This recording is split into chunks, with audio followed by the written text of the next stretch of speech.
Mientras las masacres continúan creciendo en Colombia, al pacto histórico y a los petristas se les pierden las cosas más importantes. Sin embargo, se quedan calladitos porque les da pena admitir que están perdiendo sus principios, sus valores. Aquí un breve resumen. Primero, se les perdió el hashtag nos están matando. Ese hashtag con el que inundaban las redes cada vez que existía una masacre. Pues en estas últimas 24 horas les quiero comentar que en Colombia sucedieron más de 5 masacres que dejaron a 18 muertos en los departamentos de Antioquia, Valle del Cauca, Nariño y Cauca. Pero no vimos por ninguna parte el hashtag nos están matando. Tampoco lo hemos visto a estas alturas. Hoy 22 de noviembre que llegamos a la masacre número 86 del 2023. O sea, llevamos más masacres que lo que llevaba Duque para estas épocas en su primer año de gobierno. Pero no hemos visto por ninguna parte que los petristas nos salgan a decir que hashtag nos están matando. Se les perdió porque ahora son gobierno y se están dando cuenta de lo difícil que es gobernar.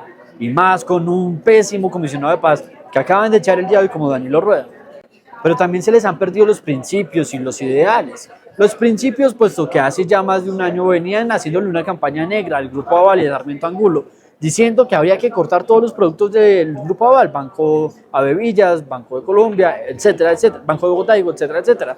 Pero ayer muy felices estaban con Gustavo Petro y Sarmiento Angulo y todos los banqueros del país reunidos en la Casa de Huéspedes Ilustres de Cartagena, definiendo el rumbo del país junto a Sarmiento Angulo, cuando antes Gustavo Petro inclusive insinuaba pedirle cárcel a Sarmiento Angulo. Cayó muy bajo Gustavo Petro después de tantos ataques por tantos años al sector bancario. Pero esto me llega al segundo punto, es que con Sarmiento Angulo hablaron de cómo bancarizar más al país. Y aquí es donde han perdido también sus principios y sus ideales. Hace varios años nos decían que todos los banqueros son malos, que bancarizar al mundo era malo y que los banqueros solo se aprovechan del pueblo. Pues bien, uno de los 5 puntos que ayer hablaron con Gustavo Petro, dicho por Gustavo Petro, es sobre cómo hacer para que más colombianos accedan al banco, a servicios financieros como los préstamos y cómo los bancarizamos más.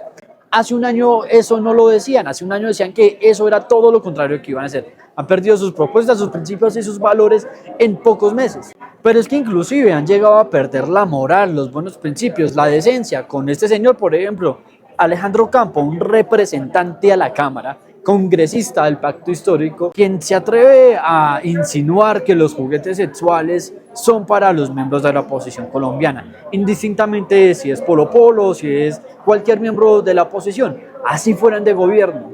No le queda bien a un congresista hacer esos chistes morbosos, indecentes. De un congresista uno espera mucho más. Lo peor son las defensas del representante Alejandro Campo.